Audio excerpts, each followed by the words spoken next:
Hello friends, आज हम हाथी पर निबंध को पढ़ेंगे। आज हम हाथी पर निबंध की 10 लाइनों को पढ़ेंगे। सबसे पहले इसकी लाइन होगी, हाथी एक वन्य पशु है।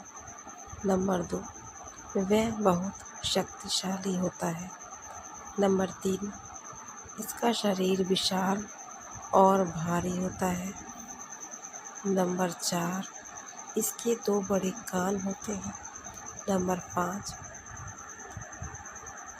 इसके 4 मोटे पैर होते हैं। नंबर 6, उसकी 2 छोटी आँखें होती हैं। नंबर 7, इसकी एक लंबी सूंड होती है। नंबर 8, हाथी जंगल में रहता है। नंबर 9, हाथी घास, पत्ते और फल खाता है। नंबर 10, हाथी बहुत सीधा और समझदार जानवर है। फ्रेंड्स, वीडियो यहीं पर समाप्त होता है। Thanks for watching.